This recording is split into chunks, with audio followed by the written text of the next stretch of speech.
মশা নিধন করার জন্য আমরা সিটি কর্পোরেশনকে সহ সভা করেছি। ওদের মেডিসিনের কোয়ালিটিগুলি দেখার জন্য স্টোর ভিজিট করেছি আমরা দুইজনই। ওষুধ ভালো পেয়েছি, স্প্রের কাজ চলছে। তবে নিশ্চয়ই স্বীকার করবেন 3 দিন আগের চাইতে গতকাল মশার প্রভাব অনেকটা কমে গিয়েছে। আশা করি পর্যায়ক্রমে সম্পূর্ণ শেষ হয়ে যাবে। একটা কথা মনে রাখতে হবে, যেই অ্যাডাল্ট মশাগুলি অলরেডি অ্যাডাল্ট হয়ে গেছে তাদের গা পর্যন্ত কিন্তু ওষুধটা পুষতে হয়। অনেক সময় দেখা যায় বাড়ি ঘরের পিছনে, বাড়ির ভিতরে, অ্যাপার্টমেন্টের ভিতরে চুপায় চাপায় লুকিয়ে থাকে। আমাদের লোকজনকে কিন্তু বাড়িওয়ালারা সেখানে ঢুকতে দেয় না। আমরা বাইরের মশাগুলি মরলে আবার ভিতরের মশাগুলি এসে প্রজনন বাড়ায়, বৃদ্ধি করে। এই কারণে একটু টাইম লাগে, তবে অনেকটা ইট ইজ বিং রিডিউসড, কমে যাচ্ছে। আর যেটা লার্ভা ডেঙ্গুর মশা, ওইটা পানিতে, ওইটা তো আমরা ডিঙ্গি দিয়ে এবং স্পিডবোট দিয়ে পানিতে দেওয়ার ব্যবস্থা করেছি পৌরসভার। দেখুন, ব্যবস্থা তো একটা স্প্রে করা ওষুধ দিয়ে, আরেকটা ব্যবস্থা হলো জনগণকে সহযোগিতা করা আমাদেরকে। এই যে টায়ার, পুরানো টায়ার, কন্টেইনার, ডাবের আইচা, হ্যাঁ, টব, এগুলি ফেলে রাখে যেখানে সেখানে, বাড়ির ভিতরে আমরা যেতে পারি না। আমরা জনগণকে আহ্বান জানাচ্ছি যাতে করে এই ব্যাপারে সহযোগিতা করে। নতুন একমাত্র জিনিস মেডিসিন ইউজ করে, আরেকটা আরও রিপিট করা যায় যদি প্লেন থেকে আমরা স্প্রে করি, দ্যাট ইজ হেলথ হ্যাজার্ডাস। জনগণের ক্ষতি হবে, স্বাস্থ্যের ক্ষতি হবে, কাজে ওইটা আমাদেরকে অ্যাভয়েড করতে হচ্ছে। কাজে আমি আশা করি আমরা গ্র্যাজুয়ালিটিকে কমিয়ে নিয়ে আসছি, অনেকটা কমে গেছে। আমার নিজের বাসাও কালকে কম ছিল মশা। আশা করি 2-1 দিনের ভিতরে টলারেবল সিচুয়েশন এটা এসে পড়বে। আপনাদের সহযোগিতা সেই ব্যাপারে কাম্য। আমি জানি না আপনার কাছে শুনলাম, তবে এটুকুন বলতে পারি মাননীয় প্রধানমন্ত্রীর সাথে আমাদের বৈঠক হয়েছে। অনেকগুলি মেডিকেল কলেজ কিন্তু হাফ ডান অবস্থায় পড়ে আছে।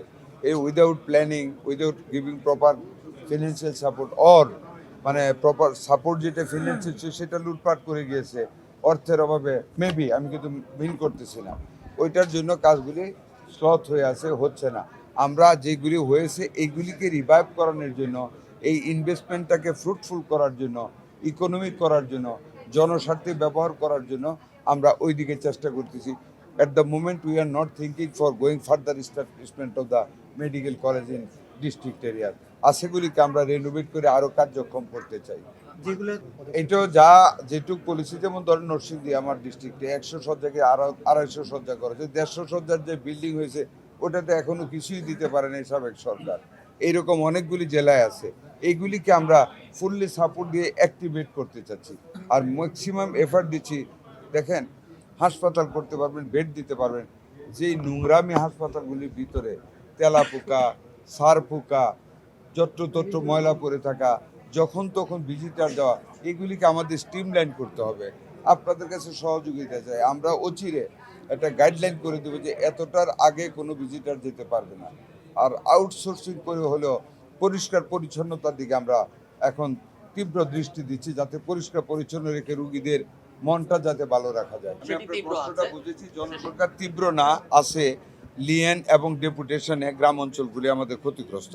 এগুলিকে রিসাফল করে আমরা কিভাবে স্ট্রিমলাইন করা যায় সেই চেষ্টা আমরা আমাদের কিন্তু মাত্র 7 দিন হয়েছে, মাত্র 7 দিন চলছে অফিস ডে। আমরা পদক্ষেপ নিচ্ছি ইনশাল্লাহ। এগুলি আমরা রিসাফল করবো, যেখানে জনবল দেওয়ার কথা দিব। আপনারা নিশ্চয়ই দেখেছেন আমাদের মাননীয় প্রধানমন্ত্রী ঘোষণা করেছেন, আমরা ছিলাম সেই বৈঠকে। আমরা নতুন 1 লক্ষ স্বাস্থ্যকর্মী নিচ্ছি, তার মধ্যে ফার্মাসিস্ট থাকবে, মিডওয়াইফার থাকবে, কেয়ার গিভার থাকবে, আরও টেকনিক্যাল যা আছে সব থাকবে। নতুন 1 লক্ষ নিচ্ছি। আর ব্যাকএন্ড যে 70,000 পোস্ট আছে ওইটাও আমরা রিক্রুট করতে যাচ্ছি। We want to give full support to the health sector, যাতে করতে আমাদের জনগণ যাতে সুন্দরভাবে স্বাস্থ্য সেবাটা পায়।